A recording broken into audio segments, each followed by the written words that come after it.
Good morning, ladies and gentlemen, and welcome to this meeting of the 2016 Budget Committee of the Council of the Town of Oakville. I am chairing this meeting until we choose a chair, and I see we have no regrets from the committee. And committee, are there any declarations of pecuniary interest? I see none, Madam Clerk. We have no consent items, and that leads us to our first discussion item, the appointment of a 2016 Budget Committee Chair. And I'll look for a nomination. Councillor Knoll. It'd be my pleasure and honor to nominate Councillor Adams to assume the role of Chair again this term.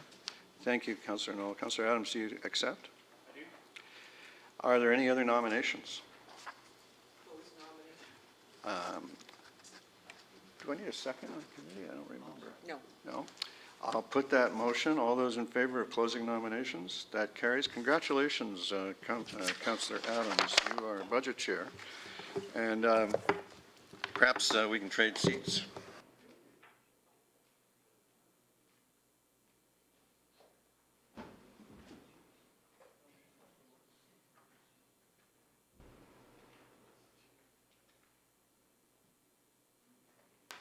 Thank you very much. The first order of business then is going to the 2016 to 2025 capital budget and long-term financial forecast. We do have a presentation from our staff to provide us a summary of the material, and you should all have your books available to you in front of you, and those who are joining us on the other side here, your books are also available for you. Nancy, welcome to the first of several presentations you'll be doing over the next 2 months. Thank you, Councillor Adams. Good morning. So today starts the process for the 2016 budget. We're going to start this year with the capital budget. We traditionally bring the capital and operating together, but this year we're going to bring the capital forecast forward first during October and then the operating budget in November. So today I'll provide an overview of the 2016 capital budget and the 9-year forecast. There'll be a bit of a break in meetings until October 21st when commissioners will come back and do presentations on the various projects. Delegations will be scheduled for later this month, and then direction from the Budget Committee to staff on October the 26th. The budget will then come back with the operating budget in November for final approval in December. The 10-year capital forecast is more than a list of projects to be completed over the next 10 years. It sets a financial roadmap to achieve the town's strategic goals and is an important tool in planning and determining future operating budget impacts, reserve requirements, and debt levels. The operating and capital budgets both serve different purposes. While the operating budget includes the cost to maintain and operate our town operations during the current year, our capital budget provides for infrastructure that will be long-term benefit to the town. But the operating and capital budgets are not independent. The operating budget includes funding for the capital budget in terms of contributions to reserves and the capital levy, but in many ways the capital budget drives future operating costs. And as infrastructure is built, the ongoing maintenance cost and the future replacement costs must be budgeted in the operating budget. Likewise, if debt is issued to fund a capital project, those debt charges have to be budgeted in operating. The capital program presented today is fiscally sustainable in accordance with Council's strategic goals. A sustainable long-term plan ensures that flexibility is maintained over the long term and financial risk exposure is minimized. It also ensures long-term cost of financing is minimized, statutory requirements are met, and credit rating criteria is considered. These were all key considerations that were included in developing the forecast before you. The financial plan was developed looking at capital needs over time, ensuring both infrastructure renewal and new infrastructure is accommodated to the extent possible. Projects have been scheduled to ensure sufficient cash flows and ensure reserves remain at appropriate levels. Minimal debt is required in this forecast. The 10-year forecast incorporates projects required to achieve Council's strategic priorities. Projects are included as recommended in the many master plans the town has completed through land use planning. Our infrastructure renewal requirements have been developed using our asset management plan, and the development charge background study identified the growth-related projects. The impact of operating costs arising from new facilities, the town's debt levels, reserves, reserve funds, and future tax requirements have all been considered. The plan is predicated on several policies and assumptions. Debt repayment levels must remain a council's approved guideline, and the total outstanding debt to reserve ratio remains at 1-to-1 or better throughout the forecast, as recommended by municipal debt rating agencies. This helps ensure that the region's AAA credit rating is maintained. The forecast assumes the 1% capital levy continues, as it is an important source of funding in our forecast, and allows us to fund our infrastructure renewal requirements without issuing debt. Growth projects have been timed to reflect anticipated development and cash flows, returning the reserves to a positive position by the end of the forecast. It is town policy to cap development charge supported debt to 25% of average collections. This forecast ensures that policy is adhered to. Funding for equipment and replacement reserves has been set at levels to ensure adequate funding to maintain and renew the town's assets. Again, this year, we have divided the forecast into 5 components to prioritize our projects against available funding sources. Our infrastructure renewal component includes the cost to maintain existing assets in a state of good repair. The needs are based on the town's asset management plan. Growth projects have been identified through the development charge background study and are required due to population or employment growth. Strategic priorities are initiatives or projects that have been brought forward to ensure that we can achieve Council's strategic plan. Community enhancements are improvements or enhancements that are not necessarily required as a result of growth, but have been identified by the community as desirable. And our enterprise initiatives support the ongoing initiatives within the town's 3 self-supported businesses, parking, harbors, and cemeteries. Commissioners will provide more details on the projects within the various categories during their presentations. However, I did want to note that many of the projects in this forecast are integrated. For example, our hospital lands require planning involvement for the development of the site. Our Facilities and Construction Management Group is overseeing the demolition of the existing facility and site remediation. And of course, Recreation and Culture is heavily involved in the development of the new community center on the site. Other projects, such as our digital strategy, include projects from any areas within the town, such as our web strategy, Service Oakville, Open Data, Class, and Amanda Public Portal. These projects are being coordinated and will require input from many town departments. There are projects in the forecast that will drive efficiencies or increase customer service through automation of processes or efficiencies in the cost of delivering the service. These will ultimately produce efficiencies in departments as they are rolled out.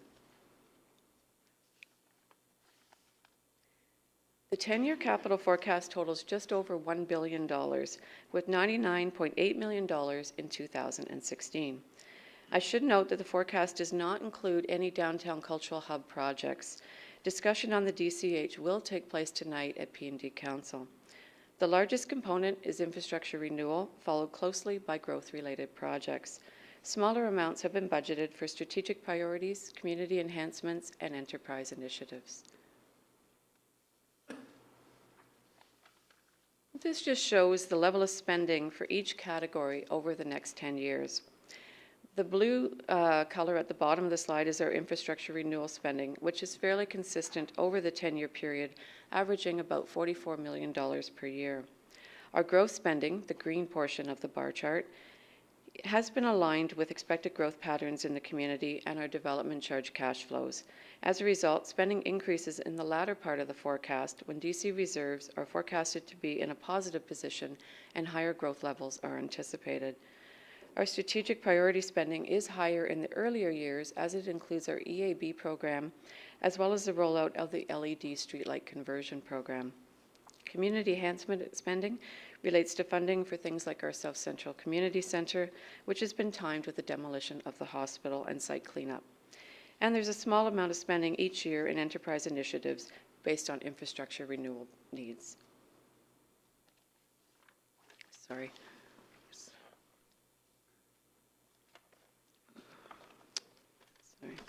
Infrastructure renewal is the largest category of the capital budget, with a total of $446 million being spent over the 10-year period.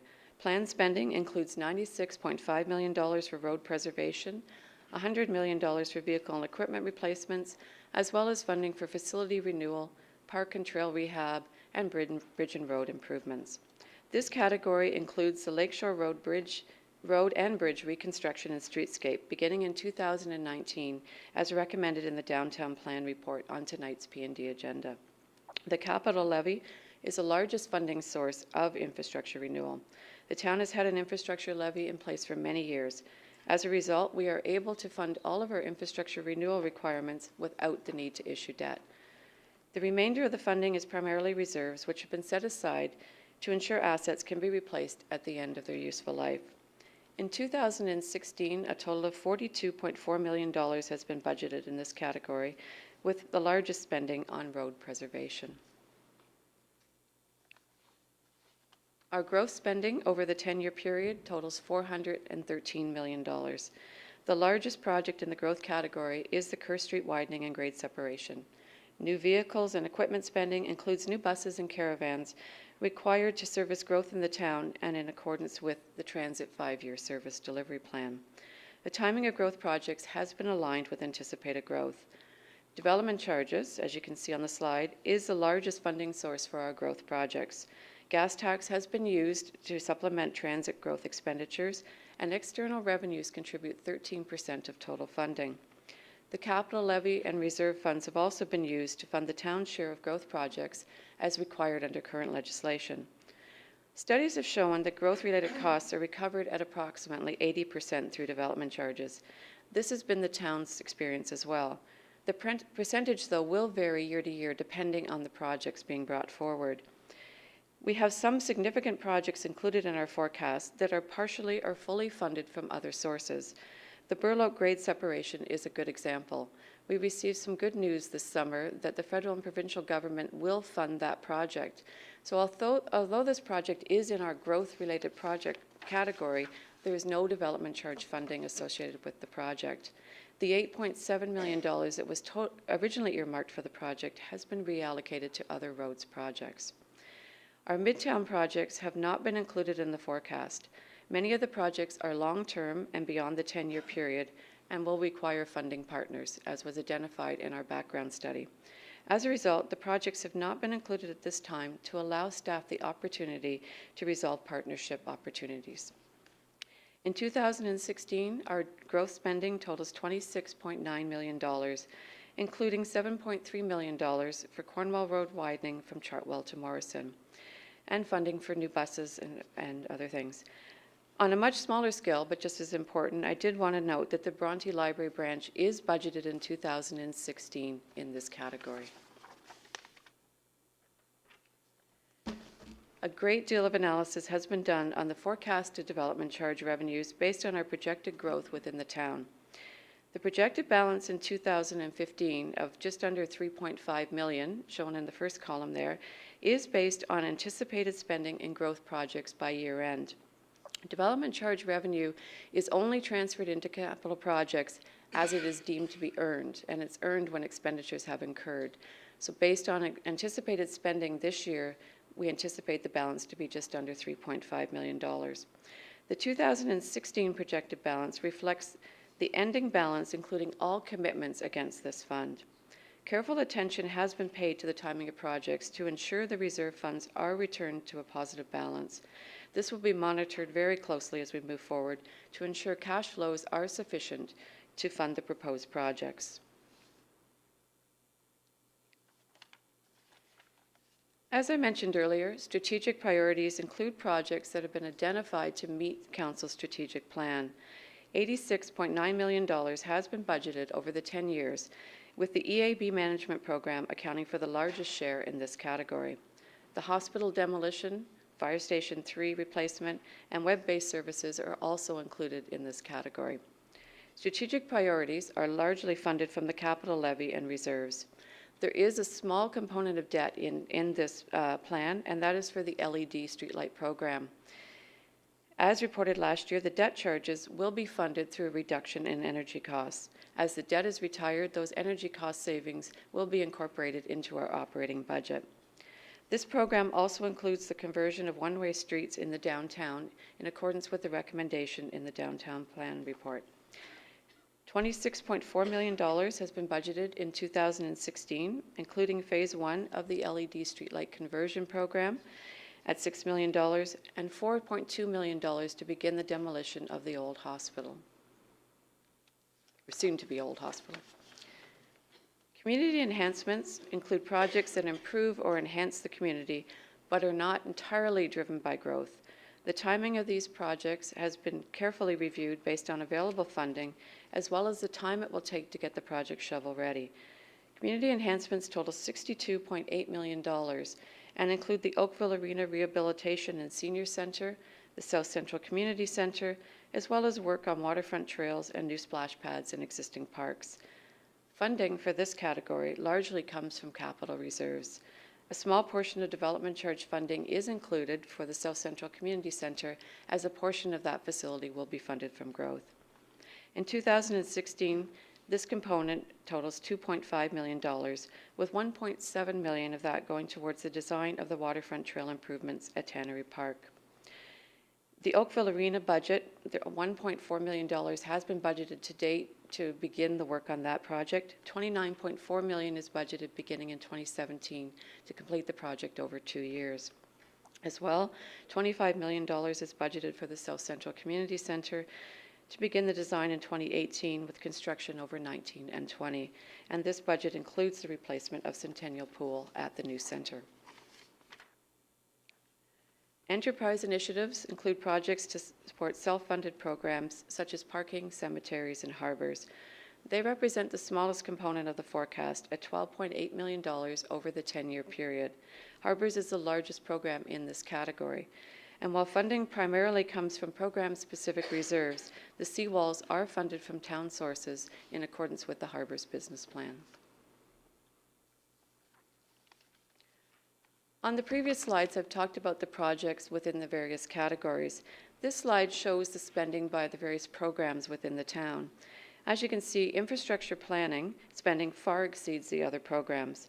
This program includes spending on roads, bridges, and stormwater projects, and accounts for 44% of the total forecast. The second largest program is Parks and Open Space, and includes new parks required due to growth, refurbishment of existing parks and trails, as well as forestry projects, including our EAB program. This shows the funding sources for the entire capital program. The capital levy, or contribution from operating and development charges, provide the largest source of funds in our 10-year plan at 58% of total funding. Other significant sources of funding include the capital reserves and equipment and building maintenance reserves at 13% and 10% respectively. Gas tax contributes 7% of total funding.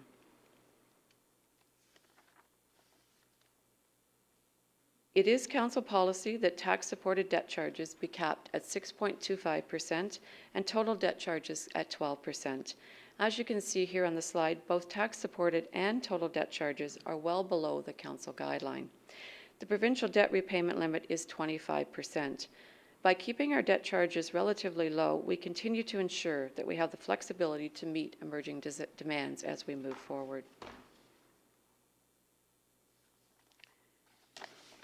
This shows the outstanding debt principal over the 10-year forecast.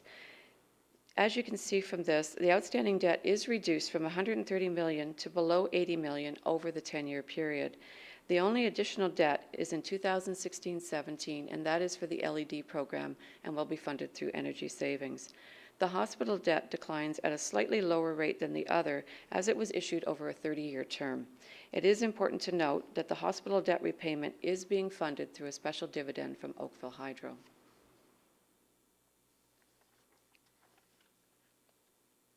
The financial plan has been carefully constructed to ensure the town's debt-to-reserve ratio is maintained at a ratio of 1:1 or better, as recommended by municipal debt rating agencies. This is one of the key indicators of liquidity that they're looking for. This chart shows that the town remains better than 1:1 throughout the entire forecast. While I've talked about the various projects and just given some highlights on the projects in the forecast, The other side of the long-term financial plan is the operating impacts, or the impact the forecast will have on our operating budget. Operating impacts include the cost to staff and run facilities, drive buses, and support growth in the road and park network. This chart shows the anticipated impact from projects identified in the 10-year capital plan. These costs will need to be budgeted for in our operating budget. As you can see, in 2016, the estimated impact on the operating budget is $2.24 million. In some years, for instance in 2018, when we opened the new fire station, the red component there is fire, you'll see that that produces an increase in our operating budget as we'll have to staff that facility. The pink bar, portion of the bar, is our recreation and culture, and that's timed with the opening of the South Central Community Center, which will have to be staffed. Well, the previous chart showed the actual dollar value of the operating impacts that we'll have to include in the operating budget. This chart shows the impact those charges will have on the tax levy. Council has directed us to come in with an overall annual increase in line with or below core inflation. The tax levy impact of capital projects and the capital levy will take up a fair bit of that room and will need to be managed. The blue portion of the bar is the impact the operating impacts from the previous slide will have on the operating budget, while the red portion of the bar is the capital levy, the 1%. Those costs will need to be budgeted and operating. We're currently in the process of reviewing the operating budget in preparation for November release. We will have to look at those operating impacts to ensure that we can accommodate them within the guideline that Council has given us. So today I've given you an overview of the capital budget. We have handed out the budget documents. The capital budget will be put on the town website at some point today, as well as this presentation. The meeting will be adjourned until October the 21st to allow you the opportunity to review all of the information that's been given out and to provide consultation time. On October 21st, a full day has been scheduled for commissioners to provide more details on the various projects within their programs. As well, there were some requests from Budget Committee last year during the 2015 budget for reports back to the 2016 Budget Committee. Those reports will be included on the October 21st agenda and be discussed during the Commission presentations. A delegation meeting has been scheduled for October 22nd to receive input from the community, and direction from the Budget Committee to staff is scheduled for October the 26th. Final approval of the capital budget will be considered with the operating budget in November, with final approval by Council on December the 14th. And that ends my presentation. We'd be happy to answer any questions you may have. Members of the committee, any questions? Other members? Councillor Robinson?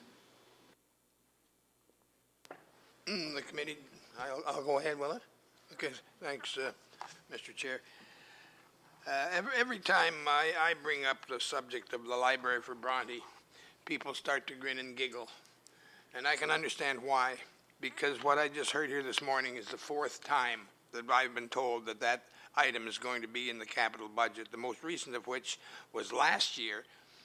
I was assured that it would get approved, but it didn't. So how can you say that it's going to be in at this point it's only in the document as something that needs to be approved? Is that correct? Through you, Mr. Chair, that's correct. In the 2015 budget, it wasn't a project in the document. It is in the budget. It has been funded for 2016. It is, of course, the Budget Committee and Council's decision as to whether or not it moves forward, but it is in the budget for 2016, and funding has been allocated to it. But would you agree that this is the fourth time that the people in Bronte have been told that they're going to get this project? Through you, Mr. Chair, the project was identified in the forecast in 2014. There were other considerations that had to be, other things that had to be considered with the branch. The timing, again, the implementation of the RFID program, the automation of materials handling, all of those things had to be settled before the branch could move forward, and that's why it was pushed out a year, to give staff time to plan how they want to roll everything out. I'm keeping my fingers crossed. Thank you. Thank you, sir. Others? Okay, I have a couple of requests for when the material comes back. There's a number of charts that you've shown in your presentation, actually, between pages 19 and 23, which relate to the various debt levels, the outstanding debt principal, the debt to town reserve, and so on, the operating impacts. Could we get the tables that are behind those charts? Because I Sure. don't think they're available otherwise.